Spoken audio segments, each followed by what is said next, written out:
You open the fridge door this morning without thinking about it. Cold air hits your face. You grab something, close it, move on. That single motion took you 2 seconds. It also solved a problem that used to kill people.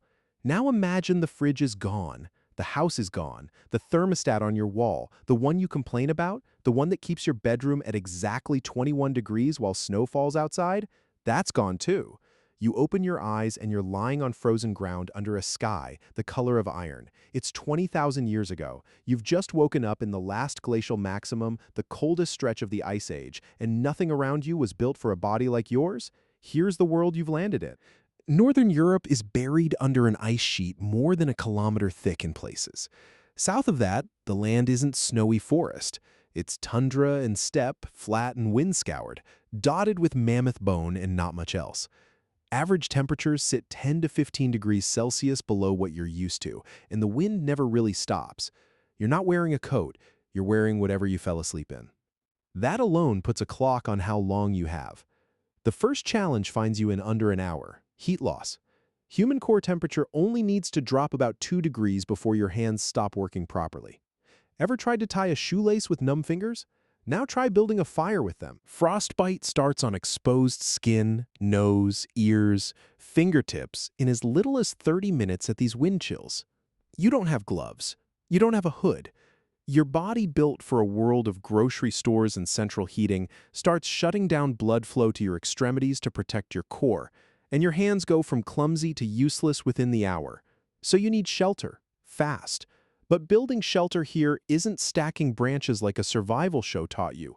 There are almost no trees on the open steppe. That's the part people never expect.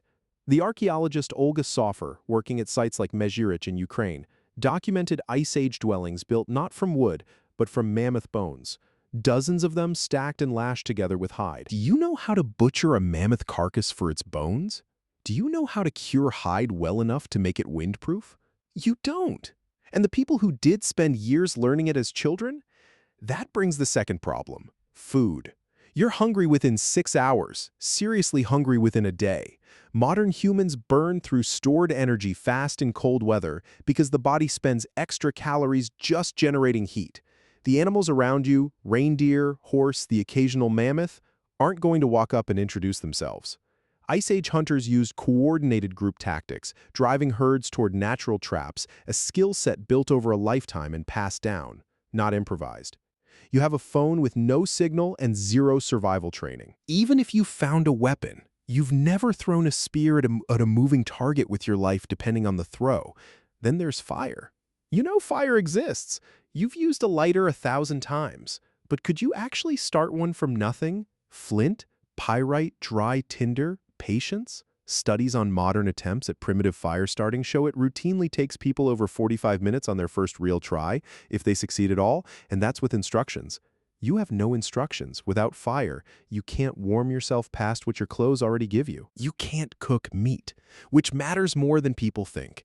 The primatologist Richard Wrangham has argued that cooking food was a turning point in human evolution because cooked meat gives back far more usable calories than raw. Without it, you're burning more energy digesting your food than you're gaining from eating it. So which of these actually kills you first?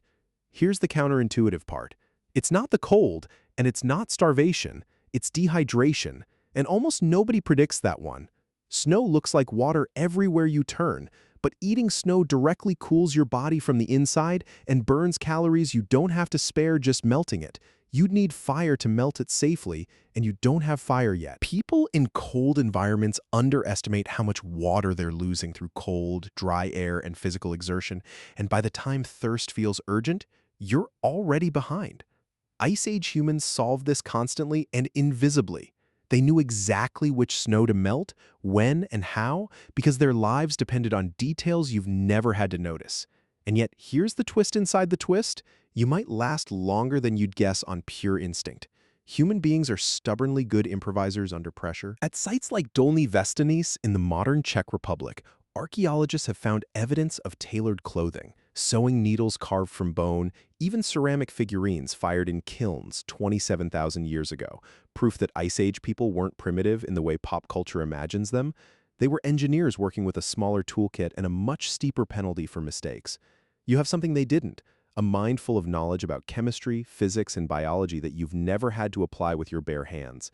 Could you turn that knowledge into action fast enough? That's the real test, and most people fail it in the first day, not because they're unintelligent, but because knowing a fact and executing it under cold, hunger, and fear are two completely different skills.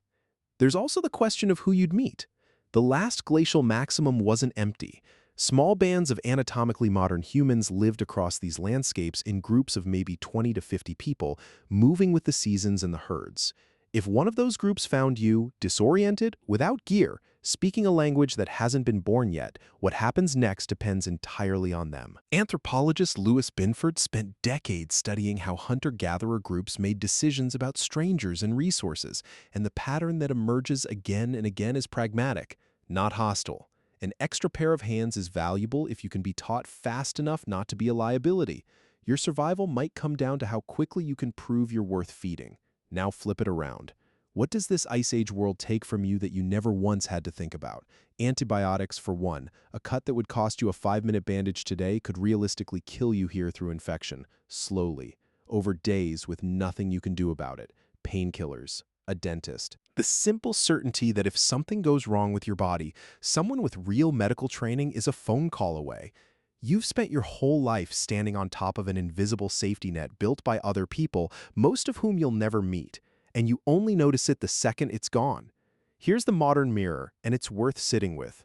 Right now, today, you can walk to a machine in your kitchen and pull out food that took zero personal effort to hunt, butcher, or grow. You can turn a dial and make an entire room warmer in minutes.